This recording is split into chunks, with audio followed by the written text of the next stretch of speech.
Class 2-এ ওঠার পর আজ মিঠাই স্কুলের 4th ডে। আজকে স্কুলের টিফিনে ওকে আমি প্যানকেক বানিয়ে দিয়েছি।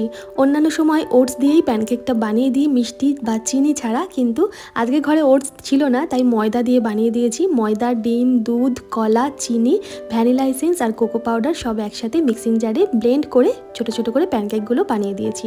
ডিটেলস রেসিপি খুব তাড়াতাড়ি শেয়ার করব, আপনারা সাথে থাকবেন। 4টে প্যানকেক দিয়ে দিয়েছি, সাথে 4 টুকরো খুব পাকা পেয়ারা দিয়েছি আর 4 টুকরো মিষ্টি মিষ্টি তরমুজ দিয়েছি।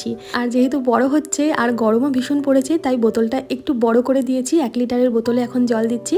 স্কুলের টিফিন আইডিয়া আপনাদের কেমন লাগলো অবশ্যই জানাবেন। আর স্কুলে যাওয়ার আগে মিঠাই খেয়ে গেছে গরম গরম ভাত, সাথে কয়েক টুকরো শশা স্লাইস দিয়েছি। আর বাড়ির ওপরই সকালবেলা মাছ আলা দেখলাম, জ্যান্ত চারাপোনা মাছ এনেছে, তার থেকেই একটা রুই মাছের বাচ্চা নিয়ে কেটে বেছে মাছটা ভালোভাবে ভেজে আলু পটল দিয়ে জিরে বাটা দিয়ে পাতলা করে ঝোল করেছি, যেটা গরমের জন্য একদম আদর্শ। এইরকম মাছের ঝোল গরমকালে কার কার পছন্দের কমেন্ট করে জানাবেন। ধন্যবাদ।